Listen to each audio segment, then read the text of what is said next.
Hari ini saya akan menyampaikan renungan dengan tema The Heart of Christianity. Nanti ada diskusi habis ini seperti biasanya ya. The Heart of Christianity atau inti dari kekristenan. Ini sesuatu yang menarik, ini sesuatu yang menantang, eh, ini sesuatu yang membuat kita perlu menaruh perhatian dan rasa antusias. The Heart of Christianity. Memahami inti kekristenan akan membantu kita untuk mengenali tujuan kita menjadi Kristen. Jadi, kekristenanlah yang bisa memberikan satu jawaban yang jelas, satu jawaban yang komprehensif, satu jawaban yang memuaskan tentang alasan atau tujuan dari kita hidup. Nanti saya akan jelaskan mengapa saya mengatakan demikian. Bagaimana kita menjalani kekristenan kita sangat bergantung pada pengenalan kita akan inti dari kekristenan. Nah, intinya apa? Kekristenan itu lahir karena hadirnya Sang Juru Selamat ke dunia ini. Kehadiran Tuhan Yesus adalah perwujudan sempurna dari kasih Allah dan misi Allah dalam menyelamatkan manusia.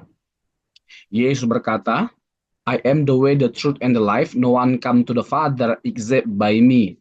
Saya rasa ini ayat yang bukan hanya sekedar menarik untuk didiskusikan secara teologis, tapi ini adalah satu ayat yang indah.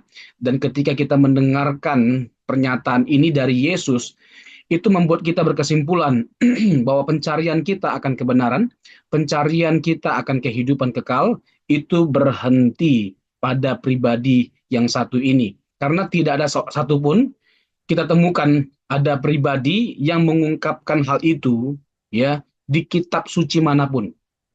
Tidak pernah kita temukan ada satu kitab suci yang di dalamnya ada seorang tokoh yang memproklamirkan hal yang sama. Dan itu suatu klaim yang sangat mutlak, satu klaim yang absolut. Dan kita sama-sama mengetahui bahwa Yesus itu bukan hanya sekedar penunjuk jalan, tapi dia adalah jalan itu sendiri.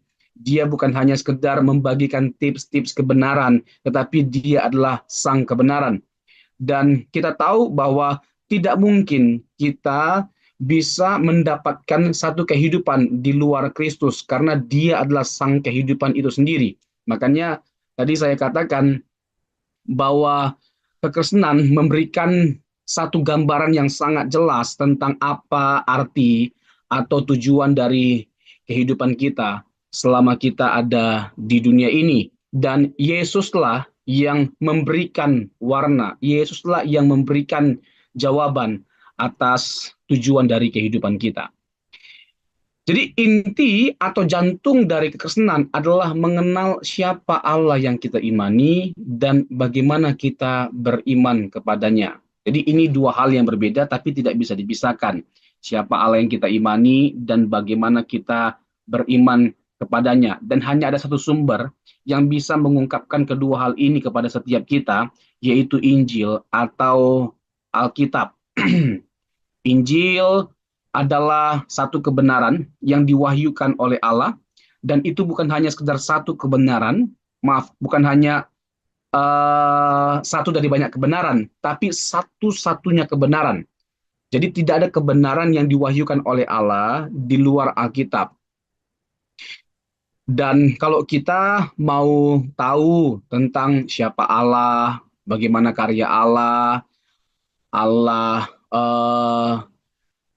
pribadinya dalam kekekalan itu ada berapa, dan bagaimana Allah dalam kekekalan itu relasinya itu hanya bisa kita ketahui semuanya dalam Alkitab.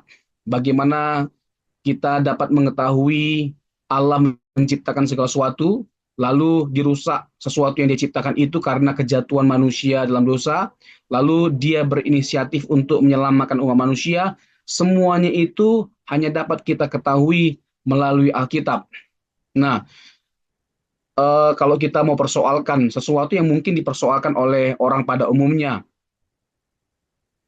eh, apa jawaban terbaik untuk menjelaskan tentang realitas dunia yang kacau, yang chaos, ya, yang penuh dengan penderitaan? Apa jawaban? yang paling rasional, paling logis untuk menjawab realitas dunia. Mengapa dunia ini jadi seperti ini? Mengapa ada kematian? Nah, tidak ada buku yang memberitakan kepada kita yang lebih tepat, lebih logis selain Alkitab atau Injil. Itulah alasan mengapa saya mengatakan tadi ya, bahwa Injil itu atau Alkitab itu satu-satunya kebenaran yang membuat kita bisa mengetahui dengan benar tentang siapa Allah itu dan bagaimana seharusnya kita beriman kepadanya. Nah, siapa Allah yang kita imani? Berbicara tentang Dia adalah penentu dari kehidupan dan sumber dari segala sesuatu yang baik. Kita tahu bahwa segala sesuatu yang baik itu berasal daripada Allah. Itu yang ditegaskan dalam Yakobus pasal yang pertama. Yakobus pasal yang pertama ayat yang ke-17 dikatakan demikian, setiap pemberian yang baik dan setiap anugerah yang sempurna datang dari atas, diturunkan dari Bapa segala terang, padanya tidak ada perubahan atau bayangan karena pertukaran. Jadi setiap kebaikan, setiap hal yang baik yang kita kecap, yang kita alami itu semata-mata dari Tuhan. Dan kita bukan hanya sekedar perlu untuk menyadari hal itu. Ada satu hal yang nggak kalah penting untuk kita sadari, yang harus kita benar-benar perkarakan, yaitu bahwa Tuhan itu jauh lebih besar. Pribadi Tuhan itu jauh lebih besar, jauh lebih penting daripada sesuatu yang baik yang Dia berikan kepada setiap kita. Kayak berkat, mujizat, itu semuanya baik. Kesuksesan, ya kan, dipromosikan, naik pangkat, naik jabatan, makin kaya, itu semuanya hal yang baik yang Tuhan percayakan kepada setiap kita. Tetapi seharusnya kita memandang bahwa Tuhan lebih besar, lebih penting, lebih berharga, lebih mulia dari semuanya itu. Untuk itu kita harus lebih mengasihi pribadi Tuhan daripada berkatnya, daripada pertolongannya, daripada mujizatnya. Meskipun kita tidak menaruh rendah setiap atau tidak menilai rendah setiap pemberian baik yang Tuhan anugerahkan bagi setiap kita. Jadi ini adalah sesuatu yang sederhana, tetapi perlu untuk kita pikirkan dan kita renungkan. Kebaikan Tuhan itu senantiasa nyata dalam kehidupan kita. Tidak ada hari di mana tidak ada kebaikan Tuhan kita alami. Sampai hari ini, detik ini kita bisa ada, sebagaimana kita ada, itu karena kebaikan Tuhan, karena kasih karunia Tuhan. Saya senang dengan pernyataan Rasul Paulus dalam 1 Korintus pasal yang ke-15 ayat yang ke-10. Aku ada sebagaimana aku ada, dan itu karena kasih karunia Tuhan. Dan aku bekerja lebih keras lagi, bukan aku tapi kasih karunia Tuhan. Wah, itu sesuatu yang luar biasa menurut saya. Kenapa? Tidak ada ruang bagi kita untuk menyombongkan diri pada akhirnya kalau kita menyadari semuanya karena kasih karunia Tuhan, kesuksesan kita, ya, kehebatan kita dalam bidang apapun, itu semua karena kasih karunia Tuhan. Nah, perlu kita meningkatkan kesadaran akan semuanya ini, supaya benar-benar Tuhan yang kita agungkan, Tuhan yang kita muliakan atas semua yang kita dapatkan, semua yang kita raih. Jadi, tidak ada ruang pada akhirnya untuk kita bermegah. Kalaupun kita bermegah, di dalam Kristus kita bermegah.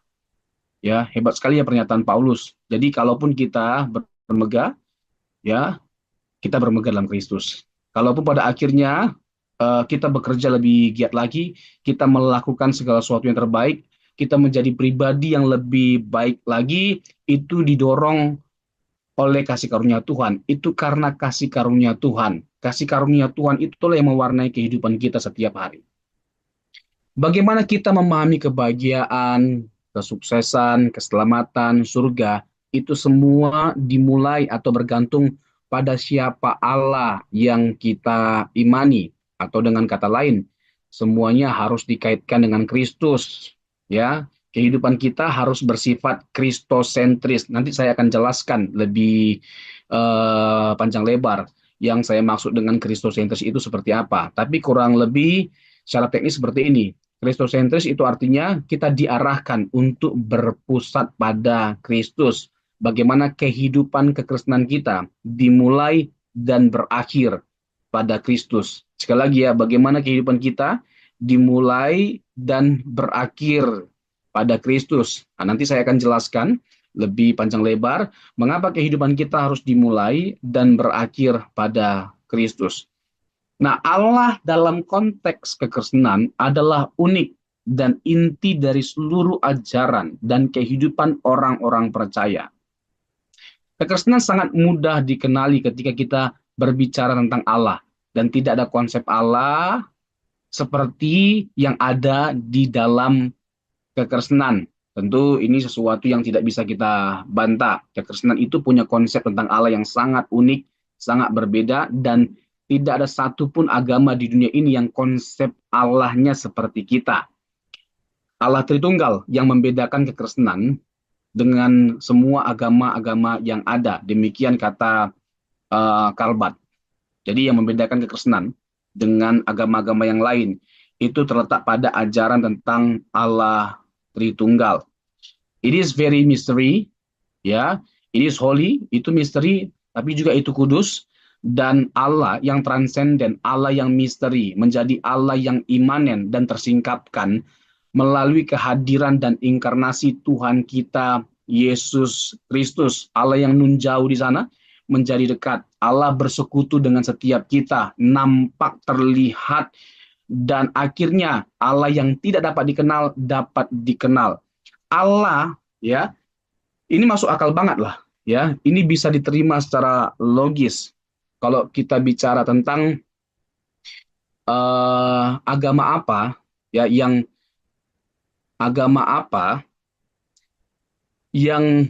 bisa menjelaskan tentang betapa dekatnya Allah itu dengan umatnya. Itu agama Kristen. Kenapa saya mengatakan demikian dalam konteks kekristenan? Ada yang namanya inkarnasi. Yohanes 1 ayat 1. Pada mulanya adalah firman. Firman itu bersama-sama dengan Allah dan firman itu adalah Allah. Lalu ayat yang ke-14 di pasal yang pertama. Firman itu menjadi daging. Sark egeneto. Ya, menjadi daging atau menjelma menjadi manusia. Nah, dalam inkarnasi Tuhan kita Yesus Kristus inilah kita benar-benar bisa dengan dekat, ya, dengan baik, dengan benar memandang siapa Allah itu. Dan sekaligus juga kita dapat menyimpulkan bahwa tidak bisa tidak, Allah itu Tritunggal. Jadi kebenaran akan Allah yang Tritunggal itu makin komprehensif disingkapkan melalui kehadiran Yesus Kristus. Makin kuat keyakinan kita, makin yakin kita bahwa Allah itu Tritunggal. Nah, tentu kebenaran akan Allah Tritunggal itu tidak dibangun di atas dasar satu ayat, satu konteks, satu kitab, tapi seluruh teks, konteks, dan seluruh kitab. Ketika kita melihat seluruh konteks, seluruh ayat, dan seluruh kitab, kesimpulannya satu, bahwa Allah itu tidak mungkin tidak Tritunggal. Misalnya kita lihat Injil Yohanes. Injil Yohanes itu adalah Injil Tritunggal, Injil Trinitarian. Mustahil kita menerima Injil Yohanes tanpa menerima Allah Tritunggal. Karena apa? Sekali lagi, karena Injil Yohanes itu menyaksikan Allah yang Tritunggal. Yohanes 15, ya, ayat 25 dan 26, bahwa Yesus mengutus Roh Kudus yang keluar dari Bapa. Itu Trinitarian banget gitu loh. Itu ayat yang Trinitarian banget gitu loh. Misalnya kalau kita merujuk kepada proses pembaptisan Tuhan Yesus, ya, ada Bapa yang berkata-kata, ada Roh Kudus dalam bentuk merpati, lalu ada Yesus yang dibaptis. Saya rasa ini adalah analogi yang tepat, yang sederhana dalam membantu kita untuk meyakini dan menjelaskan Allah Tritunggal itu. Dalam waktu bersamaan, ada 3 pribadi yang berbeda-beda bermunculan di tempat yang sama. Itu penjelasan tentang Allah Tritunggal yang tidak terbantahkan.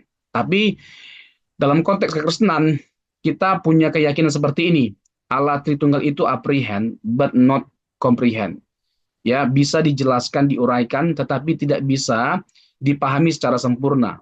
Apakah itu rasional? Apakah itu logis? Ya, sangat logis. Justru itu yang rasional. Justru itu yang logis.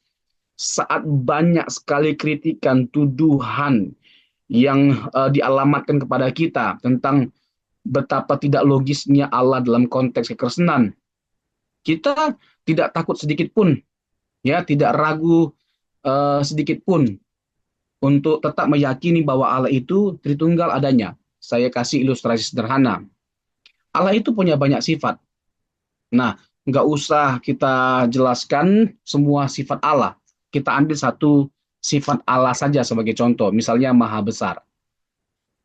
Sederhananya begini pertanyaannya, apakah kita bisa memahami dengan sempurna sifat Allah yang maha besar itu? Kemahabesarannya? Tidak mungkin. Itu sesuatu yang tidak mungkin dilakukan oleh siapapun, karena sifatnya manusia ini terbatas, sedangkan Tuhan itu tidak terbatas. Bagaimana mungkin yang terbatas bisa menjelaskan dengan sempurna yang tak terbatas? Yang ada sebaliknya. Jadi jangankan Allah dengan segala keberadaannya, satu sifatnya saja tidak bisa kita pahami dengan sempurna.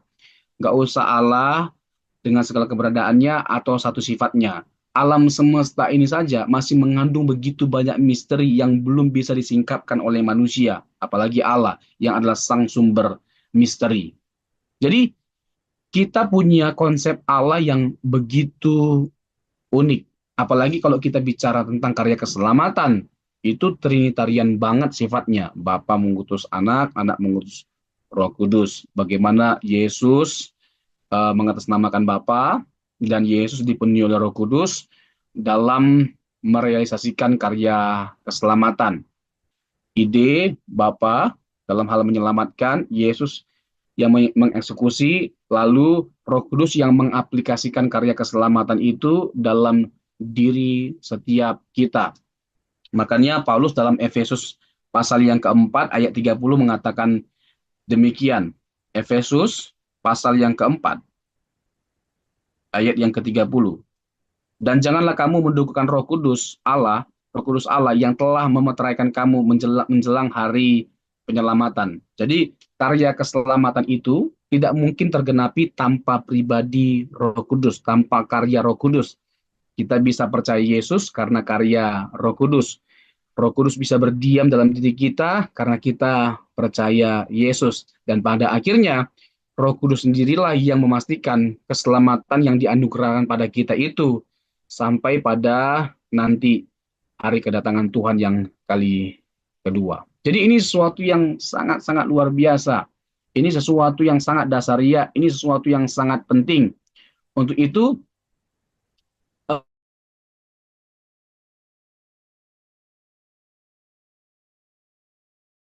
harus benar-benar dengan percaya diri memproklamirkan keyakinan ini meskipun ada begitu banyak serangan, bukan hanya dari luar loh, tapi juga dari dalam. Sekali lagi, bukan hanya dari luar, tapi juga dari dalam. Penolakan-penolakan akan ketritunggalan Allah, akan keilahian Yesus, praeksistensi Tuhan Yesus, kekekalan Tuhan Yesus. Yesus itu adalah logos. Itu bukan hanya datang dari luar, tapi dari dalam. Makanya kita harus benar-benar punya keyakinan yang kokoh. Ya, Injil itu pada dasarnya adalah sesuatu yang kokoh, tidak bisa tergoncangkan. Dan apa yang membuat Injil itu kokoh? Karena Injil itu pusatnya ada pada pribadi dan karya Kristus. Kan jelas kan, Roma 1 ayat yang ke-16 berkata demikian. Roma 1 ayat yang ke-16. Sebab aku mempunyai keyakinan yang kokoh dalam Injil, karena Injil adalah kekuatan Allah yang menyelamatkan setiap orang yang percaya. Pertama-tama orang Yahudi, tetapi juga orang Yunani. Jadi keindahan yang kita lihat ya dalam kekristenan melalui kitab suci, melalui Injil. Sekali lagi ya, keindahan dan keagungan yang kita lihat dan kita saksikan. Dan puncak dari keindahan atau keagungan dari Injil atau kekristenan itu terletak pada pribadi Tuhan kita, Yesus Kristus. Begitu indah, begitu agung, begitu besar kasih karunia-Nya bagi setiap kita. Kagum kita ya akan pribadi Tuhan kita Yesus Kristus. Untuk itu salah satu hal praktis yang harus kita perkarakan adalah bagaimana kita bukan hanya sekedar menjadi theology lovers, tapi Jesus lovers. Saya takut saking dalamnya, ya kan, pengetahuan kita karena sering diskusi, ya kan, melalui uh, Monday, Monday apa ini? Wah, gitu ya. Monday Fellowship. Monday, Monday Fellowship, ya kan. Monday Fellowship ini kan nggak bisa dipungkiri karena pengajar-pengajar yang memberkati itu benar-benar memberikan materi yang baik dan mencerdaskan setiap kita. Nah, jangan sampai hanya di tataran kognitif, di mana kognitif kita yang bertambah, tetapi cinta kita akan Yesus juga harus bertambah-tambah. Yang setuju katakan amin. Alhamdulillah. Ya kan? Amin. Amin. Ya kan? Jadi cinta kita akan Yesus Kristus harus semakin bertambah-tambah, bergelora. Ya, oke. Selanjutnya, Allah dalam konteks Kristen adalah unik dan inti dari seluruh ajaran dan kehidupan orang percaya. Ya, Allah Tritunggal itu yang saya jelaskan tadi. Nah, keindahan dan keagungan kekristenan terletak pada ajaran dan pribadi Tuhan kita Yesus Kristus. Jadi, kalau kita mau bicara tentang inti dari Injil, itu terletak pada ajaran dan pribadi atau karya dari Tuhan kita Yesus Kristus. Itu adalah inti dari Injil atau Alkitab. Kehadiran Kristus memberikan manusia jalan untuk kembali kepada Allah atau kembali bisa memiliki hubungan yang proporsional. Nah, mungkin saya agak lama di sini ya. Kehadiran Kristus memberikan manusia jalan untuk kembali kepada Allah atau kembali bisa memiliki hubungan yang proporsional. Tujuan Allah menyelamatkan setiap kita, ya, selain untuk membawa kita ke surga, yaitu bagaimana kita membangun persekutuan yang benar, persekutuan yang sejati bersama dengan Allah, di mana kita hidup dalam kekudusan, tanpa dosa. Dosa adalah sesuatu yang merusak, ya, merusak kehidupan umat manusia. Yesus menghancurkan kuasa dosa dan konsekuensi dosa. Dan karena dosa telah dihancurkan, ya, kita boleh kembali bersekutu dengan Allah. Itulah karya, ya, yang dikerjakan oleh Tuhan Yesus 2000 tahun yang lalu melalui karya salib, ya, melalui karya salib. Dan Yesus bukan hanya berhenti pada peristiwa kematian atau penguburan, dia bangkit dari kematian. Injil menjadi tidak indah kalau Yesus tidak bangkit. Meskipun kita tahu ada banyak serangan, ada banyak penolakan akan kebangkitan Tuhan Yesus. Ya, salah satunya adalah teori kebohongan yang diciptakan oleh imam-imam pada waktu itu. Mereka menganggap Yesus ini berbahaya sekali. Waktu hidup aja menciptakan kegaduhan yang luar biasa. Apalagi kalau orang banyak mendengar Yesus itu bangkit. Wah, benar-benar hancur agama Yahudi pada waktu itu jadinya. Dan orang berbondong-bondong akhirnya datang kepada Yesus. Karena nggak bisa dipungkiri, dengan dia dibangkitkan oleh Allah, berarti Allah membenarkan segala sesuatu yang dia lakukan, segala sesuatu yang diajarkan, bahkan kematiannya. Allah membenarkan Yesus pada akhirnya. Nah, lalu bagaimana caranya? Mereka ciptakan teori kebohongan, bilang aja kalian waktu itu tertidur, lalu para muridnya mencuri mayatnya. Nah, itu adalah teori teori penolakan pertama sekali, yaitu teori kebohongan yang diciptakan oleh para imam. Nah, ternyata teori penolakan itu tidak hanya berhenti di situ, ya. Masih banyak teori-teori yang lain. Bahkan ada namanya John Dominic Crossan, ya. Dia mengatakan bahwa mayat Yesus itu dimakan anjing karena waktu dikuburkan nggak terlalu dalam, ya, mayat Yesus itu akhirnya dikorek-korek sama anjing dan dimakan anjing. Itu sih mengenaskan, mengklaim dirinya sebagai teolog loh. Ya, kalau saya tidak salah, dia dari toko Jesus Seminar atau Yesus Yesus Sejarah. Pokoknya liberal banget lah orang-orang itu.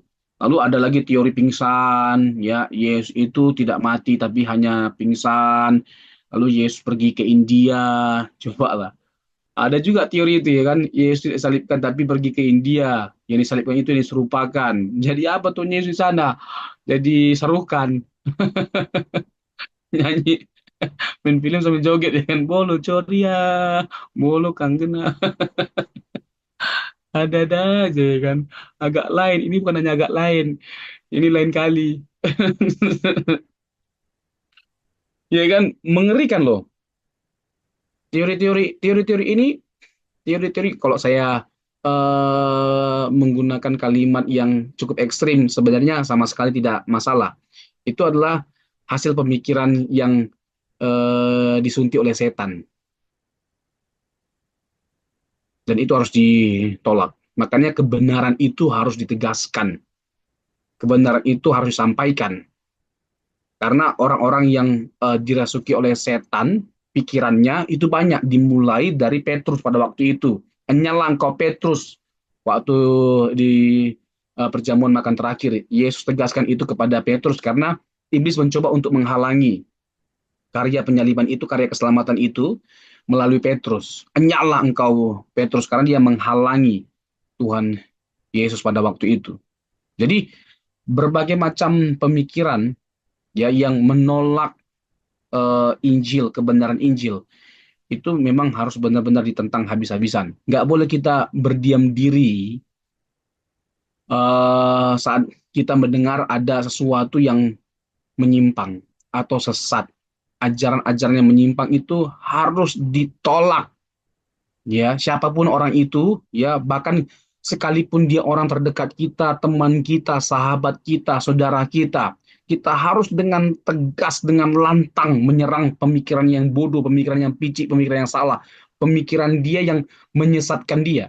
Jadi kalau kita hajar pemikirannya, kita serang ajarannya, itu tujuannya pertama-tama bukan hanya sekedar untuk menyelamatkan orang lain supaya tidak tersesatkan, tetapi juga menyelamatkan dirinya. Jadi orang seperti itu harus berterima kasih kepada setiap orang yang menentang ajaran yang salah.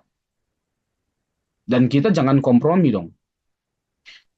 Ketika bahkan ya kita terkesan toleransi, ya membiarkan orang dengan berbagai macam pemikirannya, bahkan sekalipun bertentangan dengan Injil, itu bukan toleransi, itu kompromi.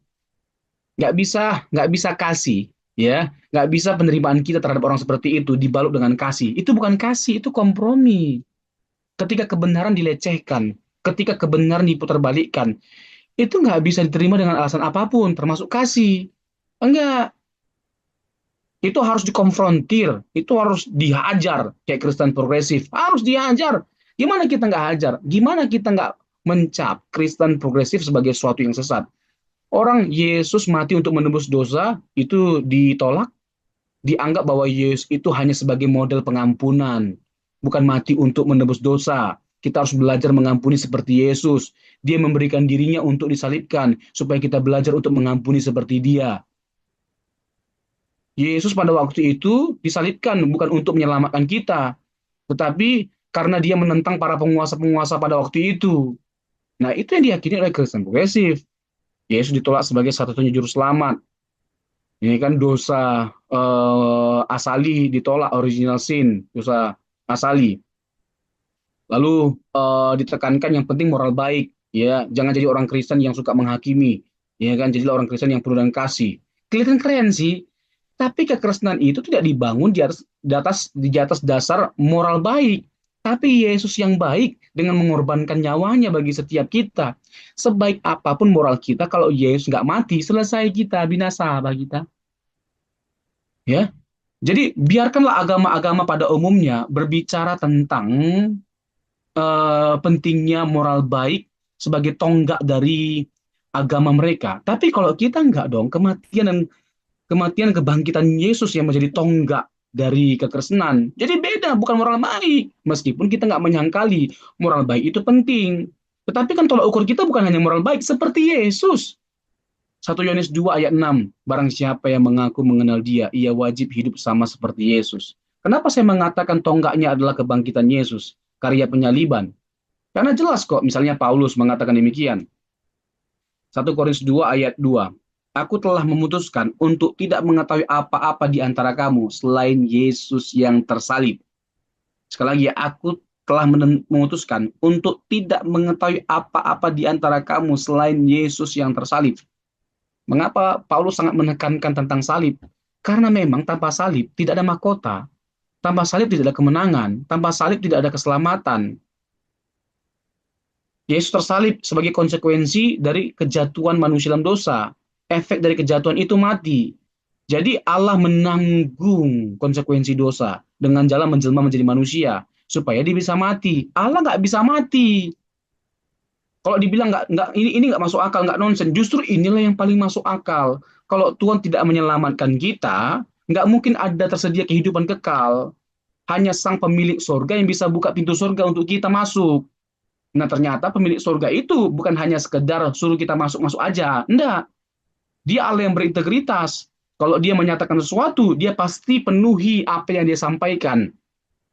Makanya, tidak ada hal yang lebih membuat kita kagum kepada Allah, terpesona kepada Allah, selain ketika dia mau memutuskan untuk menyelamatkan kita dengan mengambil konsekuensi kejatuhan itu, yaitu mengalami kematian. Itu integritas Allah terbukti sempurna. Terbukti sempurna. Makanya make sense sekali kekristenan itu. Tidak ada yang tidak bisa dijelaskan sebenarnya.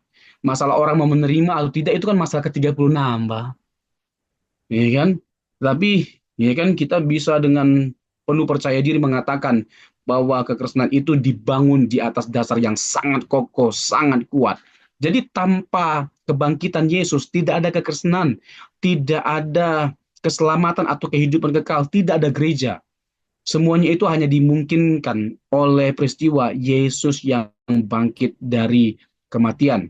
Kalau kita bicara tentang kebangkitan Yesus, itu bukan hanya sesuatu yang ditegaskan oleh Alkitab, disaksikan oleh Alkitab. Data-data di luar Alkitab banyak sekali berbicara tentang Yesus yang bangkit. Misalnya Tacitus, Tacitus, ya kan, Cornelius Tacitus, kalau saya tidak salah namanya. Lalu Josephus Flavius, ya kan, lalu ada Pliny the Younger, Plinius Muda, lalu ada Phlegon seorang sejarawan yang menyaksikan bagaimana kegelapan meliputi langit pada waktu Yesus disalibkan. Itu abad pertama semua. Mereka adalah orang-orang yang menyaksikan. Itu bukan pengikut Yesus, bukan Kristen, ya, bukan orang yang percaya Injil atau Alkitab. Mereka menyaksikan kebenaran dari peristiwa Yesus yang mati dan bangkit. Coba, kurang apa lagi gitu loh. Tidak ada hal yang membuat kita perlu meragukan bahwa Yesus itu mati dan bangkit. Dan kalau memang Yesus itu benar-benar bangkit, itu memiliki dampak yang begitu dahsyat, begitu luar biasa.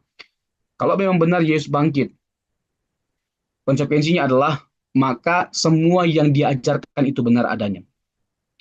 Semua yang dia lakukan 2000 tahun yang lalu itu benar adanya.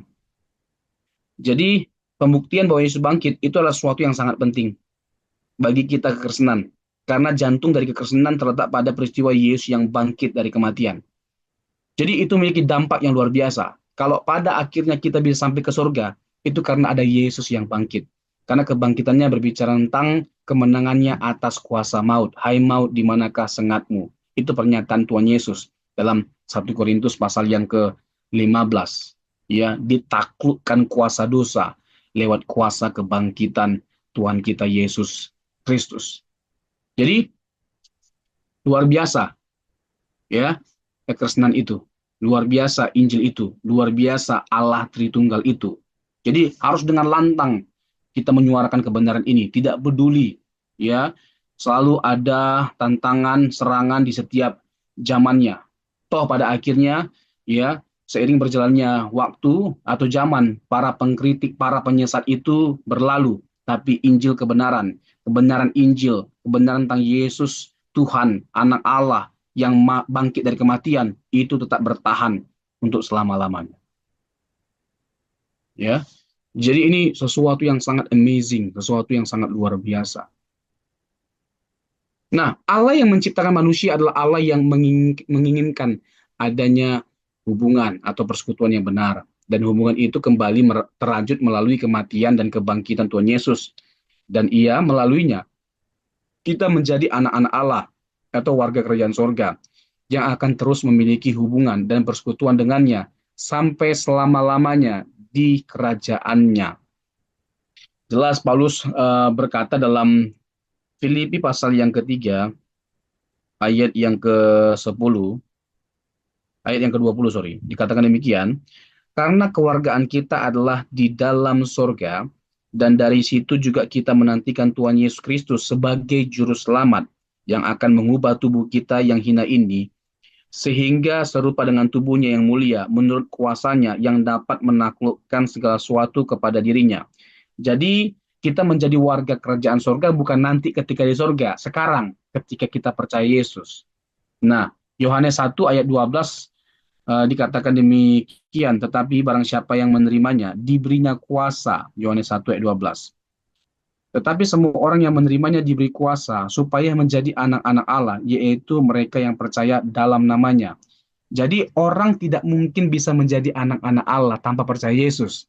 Seperti yang dikatakan oleh Brian Siwarta, semua orang anak-anak Allah. Ya, bahkan orang-orang yang hadir pada waktu itu lagi dia podcast itu disebut sebagai anak Allah. Ya, ini namanya pendegradasian kebenaran. Orang nggak mungkin bisa menjadi anak Allah tanpa roh Allah yang tinggal dalam dirinya. Roh Allah nggak mungkin bisa tinggal dalam diri kita tanpa percaya Yesus Kristus. Jelas kok, 1 Korintus pasal yang ke-12, ayat yang ketiga misalnya. Itu very clear. Jadi kita adalah anak Allah ketika percaya Yesus. Kita adalah warga kerajaan sorga. Bukan nanti ketika kita masuk sorga, sekarang. Nah, karena kita sekarang ini adalah warga kerajaan sorga, maka sederhananya begini, ya kita harus mulai berlatih, membangun hubungan, persekutuan dengan Tuhan. Apa yang ada di sorga, ya harus terbiasa kita menghidupi suasana sorga. Yang ada di sorga itu damai sejahtera, ketentraman, ya kedamaian, kasih, kebenaran. Ya, ini semua yang ada di sorga, kekudusan, dan ini semua yang harus kita hadirkan dalam kehidupan kita selama kita tinggal di dunia ini sebagai warga kerajaan surga. Dalam dua Bapa kami ada kalimat seperti ini. Jadilah kehendakmu di bumi seperti di surga.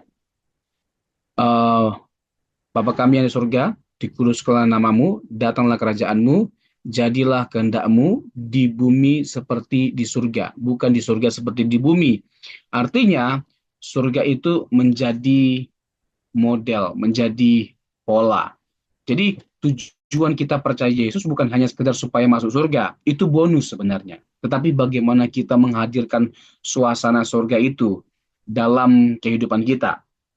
Ada kalimat yang menarik ya dari Kevin G. Van Hooser. Dia berkata demikian, sifat dari kebenaran Injil itu statis, artinya nggak berubah dan mutlak sifatnya. Kebenaran itu harus mutlak. Ya, meskipun ada begitu banyak tantangan serangan terhadap kebenaran yang mutlak ini, seperti di zaman posmo ini, ya kan spiritnya ada tiga. There is no absolute truth, there is no absolute meaning, there is no absolute certainty. Tidak ada kebenaran yang mutlak. Kalau tidak ada kebenaran yang mutlak, ya itu bukan kebenaran namanya. Kebenaran itu nggak bisa relatif, harus mutlak. Ya kan, masalah benarkah kebenaran kekristenan itu mutlak atau tidaknya, ya itu perlu diuji. Mari kita uji. Ya, kita angkat kasus kebangkitan Yesus. Ternyata nggak ada ruang bagi kita untuk menyangkalinya. Berarti kebenaran kekristenan itu mutlak sifatnya. Jadi kebenaran itu nggak bisa direlatifkan. Nah, jadi jelas bagi setiap kita Bapak Ibu ya. Tambah lagi dengan tadi saya mau kutip kalimat Kevin G. Van Hooser. Dia mengatakan demikian, bahwa kebenaran Injil itu statis sifatnya. Tapi kebenaran yang dihidupi itu dramatis, dinamis, ya, dinamis, bertumbuh. Ya, setiap kita yang belajar kebenaran, ya, kebenaran itu ketika dipraktekkan, dihidupi, itu dramatis atau dinamis sifat pertumbuhannya dalam diri kita. Jadi itu yang Allah kehendaki secara praksis dalam kehidupan kita. Jadi kita memilih menjadi Kristen karena melalui kekristenan kita bisa mengenal dan bersekutu dengan Tuhan yang benar, Allah yang hidup, ya, indah sekali. ketika setiap hari ada perenungan bagi setiap kita, ada perenungan akan kasih Kristus. Indah sekali hidup kita. Bapak Ibu, saya tidak percaya ada orang bisa berubah, ada orang bertobat, ada orang bisa bertumbuh tanpa perenungan akan kasih Kristus yang begitu besar. Jadi tidak ada hari yang terlewatkan tanpa kita merenungkan kasih dan kebaikan Kristus yang luar biasa, secara khusus pengorbanannya ketika di atas kayu salib.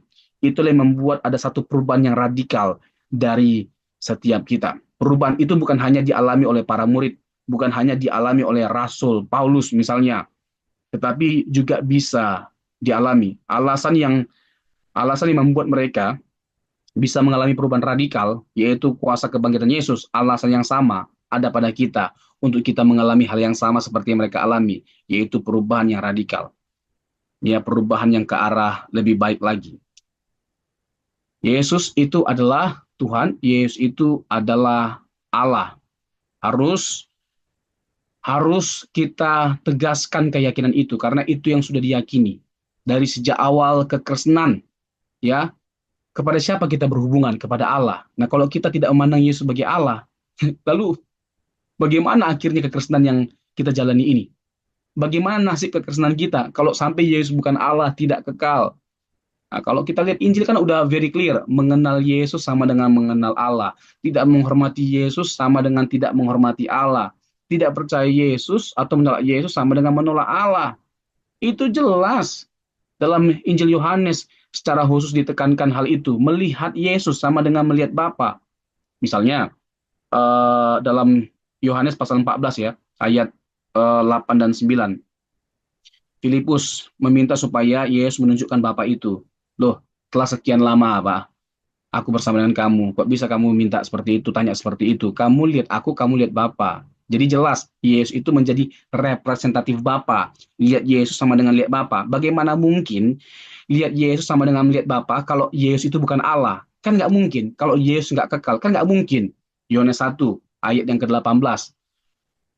Tidak ada seorang pun yang pernah melihat Bapa, tetapi anak Allah yang berada di pangkuan Bapa, dialah yang menyatakannya. Jadi bagaimana mungkin Yesus tidak kekal? Bagaimana mungkin Yesus tidak Allah? Dia nggak mungkin bisa menyatakan siapa Allah dalam kekalan kalau dia tidak kekal dan tidak Allah. Jadi melihat, mengenal, menghormati Yesus sama dengan melihat, menghormati atau bersentuhan kepada Bapa. Dia adalah Allah yang benar, Allah yang harus ditinggikan, Allah yang harus dimuliakan. Terakhir, kekristenan itu begitu simpel. Kita dipanggil menikmati kasih dan kuasanya dengan mempercayai pribadi dan firman-Nya. Inilah keseluruhan inti dari Injil. Kekristenan itu bukan sekumpulan doktrin yang harus dihafal dan bersifat kaku. Kekristenan itu adalah tentang bagaimana kita mempercayainya. Dan kita tahu bahwa Yesus bukan hanya sekedar menganugerahkan keselamatan bagi setiap kita, tapi juga menganugerahkan teladan hidup. Ini bukan menjadi beban bagi setiap kita, tapi menjadi kesukaan. Karena kita tahu dengan kita mengikuti teladan hidup dari Tuhan kita Yesus Kristus, hidup kita itu menjadi lebih baik. Ya, kita tampil berbeda dengan semua orang yang ada di dunia ini. Kita di-drive, ya, pikiran kita, kehidupan kita melalui Yesus yang telah menyelamatkan setiap kita. Modal utama dan kekuatan terbesar kita terletak pada ketika kita mempercayai Allah sepenuhnya dan tidak menaruh curiga kepada Tuhan kita Yesus Kristus. Biarlah kebenaran ini atau renungan yang singkat ini boleh mencerahkan setiap kita, mengedukasi setiap kita, dan membawa kita untuk semakin lebih lagi mencintai dan mengasihi Tuhan kita Yesus Kristus. Tuhan memberkati.